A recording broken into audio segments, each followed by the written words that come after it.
Hello there, Container Days. I wish I could have been there in person with you.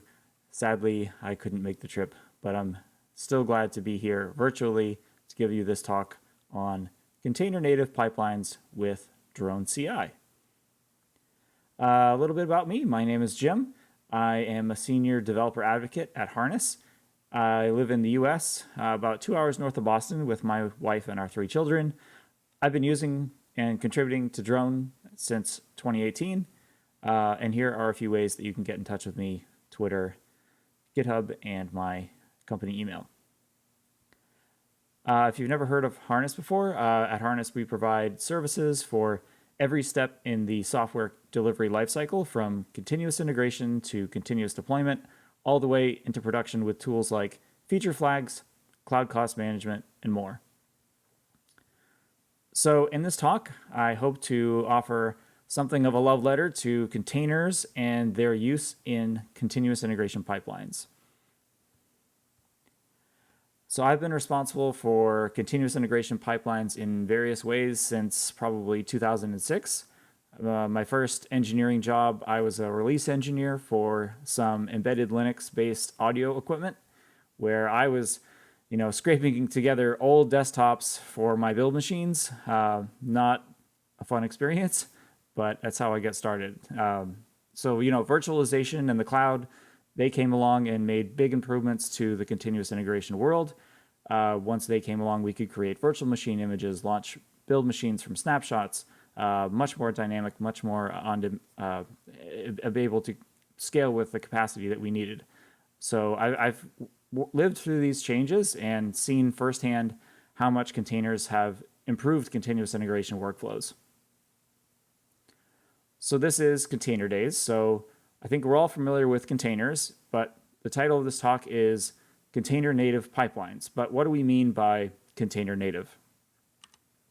So I found an article on TechCrunch that I feel gives an excellent definition of the term container native. So it's software that treats the container as the first class unit of infrastructure, as opposed to, for example, treating physical machine or a virtual machine as a first class unit. And software that does not just happen to work in or around containers, but it rather is purposefully designed for containers.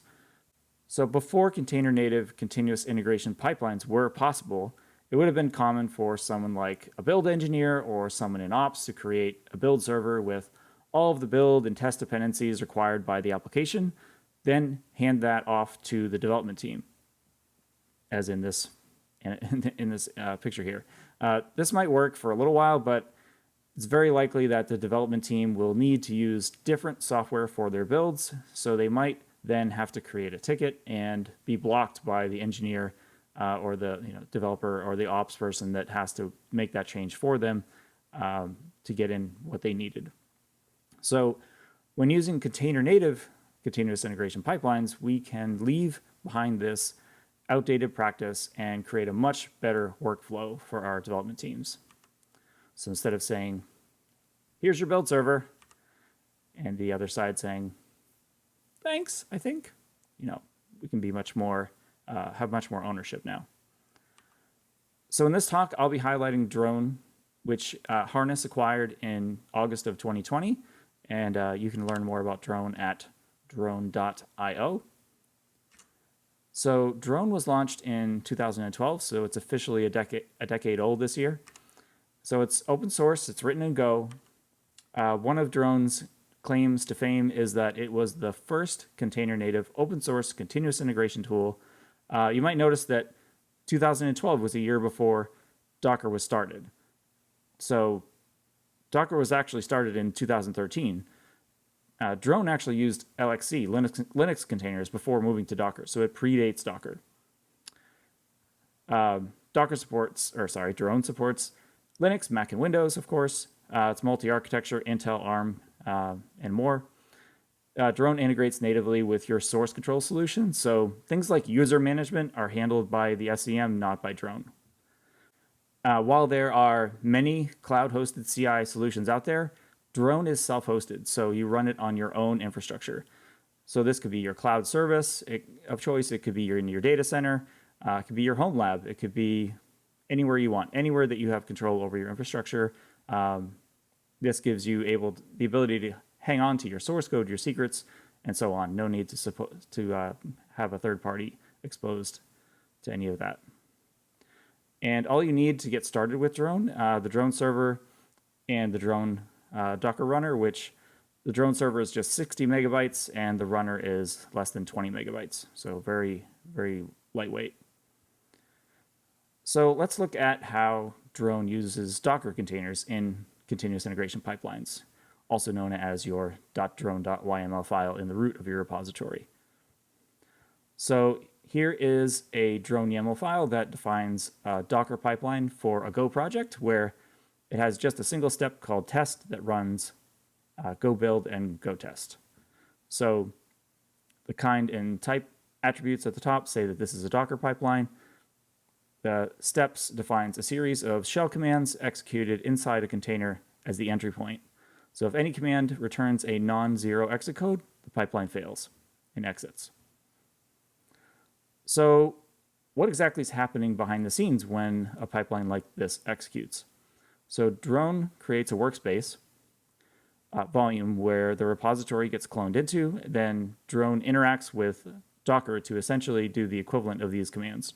Docker volume create, like that. And then the workspace is referenced.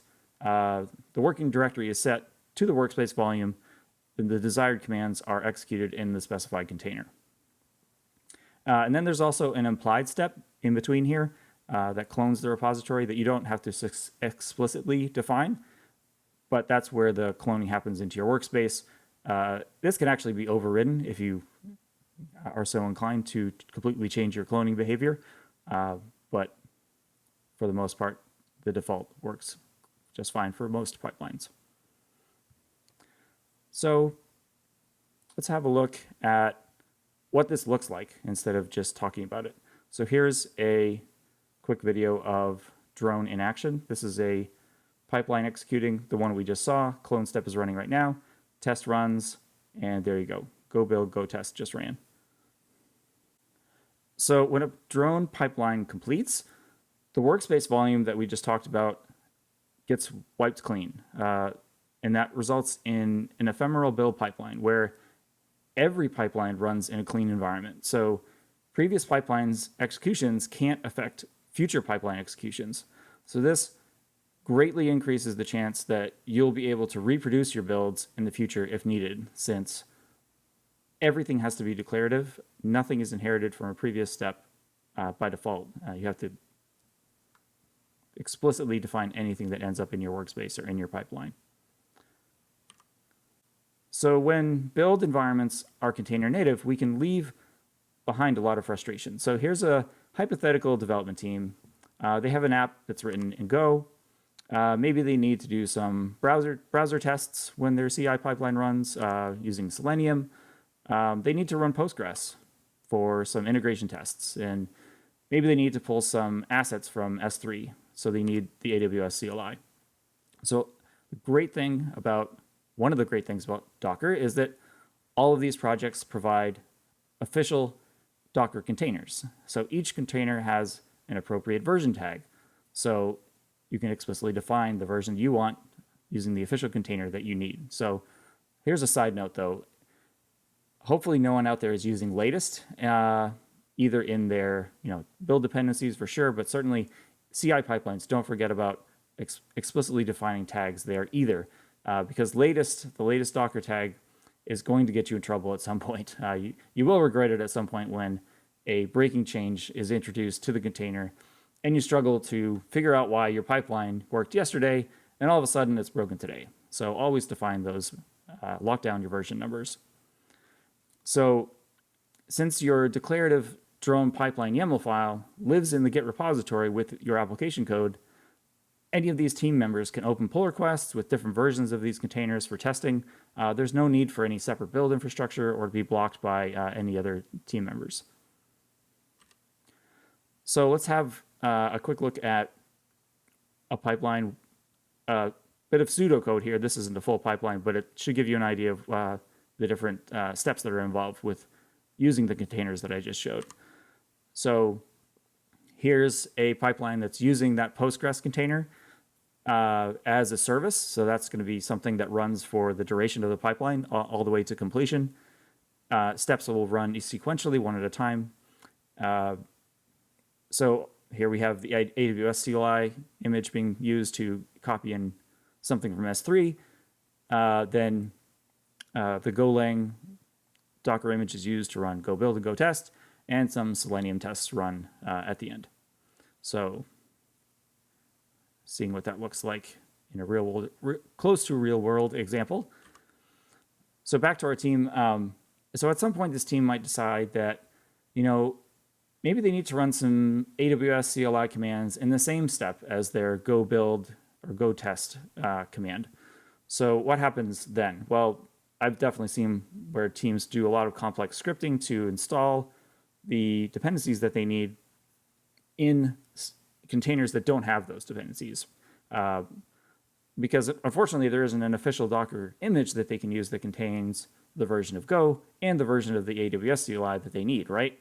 But that's not a problem. They could build their own Docker image, right? They can maybe create an image like this with this Docker file. So they take the Golang version that they need, that Docker image, and they use that as their base Docker image. And then they take AWS CLI and they pull that zip file down, do all the right commands you have to do to extract it into the Docker build process. And the result can go out to whatever registry that they want. It could be an internal registry at their company. It could be Docker Hub, anywhere. So this would save them from having to download and install the AWS CLI every time this step runs in their pipeline. So this also would reduce external dependencies. So since only the Docker registry needs to be available, instead of the Docker registry and, in this case, awscli.amazonaws.com, that address where that zip file is being downloaded from. So that increases reproducibility and lowers external dependencies. So this pipeline that we were just looking at, where we had the S3 copy command or S3 copy step and following build step, could then become one step using their Docker image that they built and has all the dependencies at all the versions that they require. So there's a lot of power there that just wasn't available until container native pipelines were possible. So let's talk a bit about drones plugins. So I think drone plugins are unique in the continuous integration world because all drone plugins are just Docker containers that are included as steps in your pipeline. So with something like Jenkins, plugins are installed on the server side, which that's not the case with drone. So drone plugins are Docker containers that perform predefined tasks and are configured as steps in your pipeline. So plugins can be used to deploy code, publish artifacts, send notifications, and lots more. So they're just Docker containers, which means you can write plugins in any programming language that runs inside a container. You can even create plugins using simple bash scripting, like in this, and the examples are in this link here, in this part of the drone documentation. So here is an example drone pipeline that uses the official Docker and Slack plugins. So you'll notice that if you've ever dealt with building and tagging and publishing a Docker image in the CI pipeline in other tools, you're probably doing Docker login and Docker build and Docker tag and Docker push, all these different kinds of commands that are required to get your image where it needs to be. The drone Docker plugin abstracts all of that away. So all you really need to tell it is give it your credentials, give it your repository. It has ways of dynamically setting tags. Here they're set manually. And then similar for the Slack plugin, you don't have to figure out how to construct a curl command to hit the Slack API and send your notification that way. The plugin does all of that for you. Yeah, so there we have all of the official drone plugins have the plugins namespace. It's kind of clever that drone snagged the plugins namespace on Docker Hub early on. So everything appears under there. So it's all plugins/something. And all these plugins you'll be able to find on the official drone plugins marketplace at plugins.drone.io. So this is an index of a lot of community developed plugins. So if you're looking for or looking into making your own plugin, you might not need to. There's a good chance that someone has already written a plugin for what you need. So this is a good place to start to help keep your pipelines simple. So I've talked a lot about the potential benefits that come with using containers in continuous integration pipelines. So let's look at the other side of it a bit, right? You might feel like this guy if you were around on November 2nd of 2020. Anyone else maybe remember what happened on November 2nd of 2020? Well, let's talk about it. So if you were working with Docker at that time, almost certainly you would have been using Docker Hub. And this is when Docker Hub started introducing rate limiting. So I'm sure this was necessary for them to help, make money, keep their business strong. I don't want to criticize them for it, but Docker Hub was very clear in their communications up to this point. Here's a communication just a few days before, letting everyone know that this was coming. And even way back in August of that year, Docker Hub had been letting everyone know that this was coming. So everyone should have had enough time to prepare. And they had good documentation too, and they still do, for the errors that you would see when you're being rate limited and you might see a Docker image failing to pull. So still, Docker Hub's rate limiting caused a lot of chaos in the container world, and certainly in continuous integration pipelines. Here are just a few screenshots from GitHub issues and Stack Overflow posts that I found just with a few Google searches. So no CI tool was spared. All were affected equally. If your CI pipeline used Docker images either for execution or for building containers, your Docker pulls were now subject to rate limiting after this. Yep, lots of pain happening around that time and confusion. So, and then there were a lot of people that tried to help. There were a lot of articles that got posted on lots of different places. AWS, I think, was brilliant. They launched their public container registry right around that time as a response. Can't imagine that timing was an accident. So that you had an alternative then. You could have used AWS if you were having trouble with Docker Hub. So what can we learn from this? So I think we need to make sure that all Docker registry interactions are authenticated, private and public registries. So anonymous Docker Hub pulls are limited to 100 pulls per 6 hours. And that's limited by originating IP address. So if you're in any kind of shared environment, you have no control over how many Docker images are being pulled by other pipelines or other interactions. So you can easily hit this limit even if your pipeline pulls only one Docker image every 6 hours. So if someone else has pulled 100 images before you in that 6 hours without any authentication, then your pipeline's going to fail. So anyone within companies using container native CI tools, I think, has some responsibility here to try to make this easier for your users. So the easier it is, the more likely that your users, your developers are going to do it. Actually make sure this authentication is happening to avoid potential confusion later on. Because this, it's extra work for your users. They probably won't want to maintain credentials like this, where they have to, handle the credentials to do this login and authentication to your Docker registries. And it could also be a security concern because a lot of times you'll see teams creating these credentials to handle this authentication and never rotating them, right? It's just not something that we might think about. So I want to spend some time focusing on Docker registry authentication in continuous integration pipelines.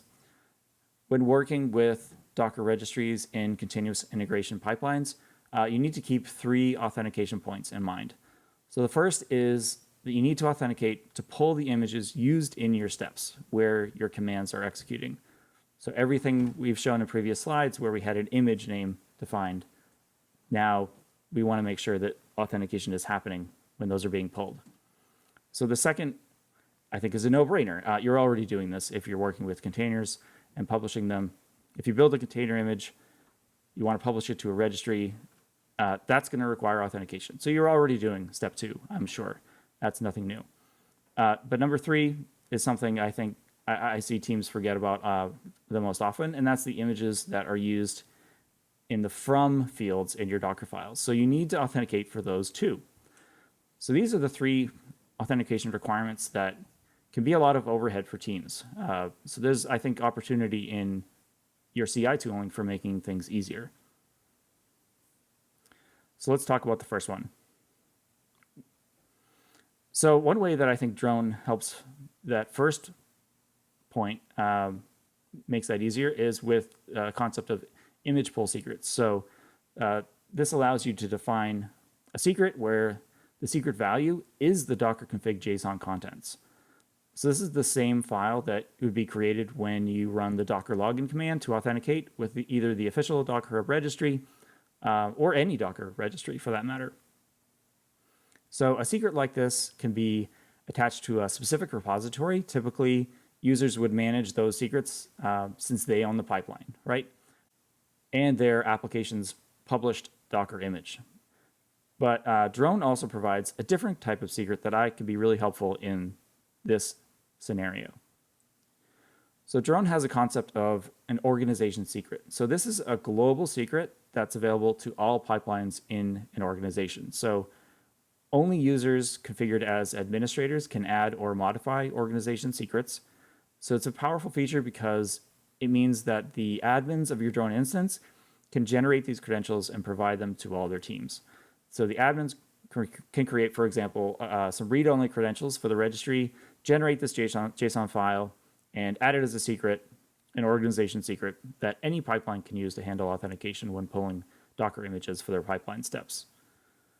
So this is what a Drone organization secret looks like in the Drone web interface. So the JSON gets cut off here, but hopefully it still makes sense. You can optionally allow the secret to be available to pull requests. For this use case, I would definitely allow the secret to be used in pull requests, especially if the credentials you've generated are read-only. And once you've created an organization secret, this is how it appears in the UI. So I didn't take a screenshot, but you can also see off on the left the secrets at the upper left. So that's where secrets are managed at a repository level. That's where the user of the repository can manage their own secrets. I'll talk more about those secrets in just a minute. So then developers writing their Drone YAML pipelines can refer to that organization secret. So in this example, registry.internal.company.com, it's a private registry where this image is being pulled for the pipeline step. So there's the organization secret and the private registry that's now available and authenticated and so it's able to pull as a pipeline step. So now let's talk about the second point when publishing an image to a registry. So here's a sample Drone pipeline from previously, but now it has a second step which builds a Docker image using the official Drone Docker plugin that we've looked at before. So this is a case where you probably want the developer or the team that owns the application to manage this credential. This is a secret that would be specific to the repository, specific to the team, and we talked about that a few slides back, where this way you want the development team to have more ownership over that Docker image, so that only they can manage it, they can version it, they can update it. You wouldn't want to have any kind of shared credential to handle that kind of authentication. So this is the credentials that Kevin Bacon, in this case, he's managing this secret, this credential, and making sure that it's being used to authenticate to push this Docker image. So let's now talk about that third point, pulling an image in the from field from a Docker file. So here's an example node application Docker file that's based on the node version 12 Docker image. So like I keep trying to emphasize, even though this is a public Docker image, our pipeline steps still need to authenticate with Docker Hub when building this Docker image to avoid rate limiting. So I definitely see teams that will authenticate with their private registry when building their Docker image, but if your private registry is on Docker Hub, you're in good shape because the base image is also coming from Docker Hub. But a lot of the time, the private registry that you're publishing to isn't Docker Hub. It's Google Cloud or Quay or GitHub packages, AWS ECR, all these different places where you see private registries being used. So this can lead to rate limiting of that base Docker image, which is coming from Docker Hub that you haven't authenticated to. So I hope that if you're not already using a container native tool for your continuous integration pipelines, I hope that this talk has encouraged you to give it a try. In summary, hopefully you can see the advantages that containers bring to continuous integration pipelines, and also some of the potential disadvantages. And of course, I hope you'll consider Drone for your next project. Here are a few resources related to the drone and harness community. So we have an official community Slack at harnesscommunity.slack.com. We have discourse at community.harness.io. We have regular meetups that you can find on meetup.com/harness. All the official documentation I was showing in some of my slides, you can find at docs.drone.io. And I wrote a guide recently on dev.to that you can find if you want to get up and running to try running your own drone instance. Only takes a few minutes on any machine that can run Docker. And with that, thank you very much, and I hope to see and interact with as many of you as I can virtually during the rest of the conference.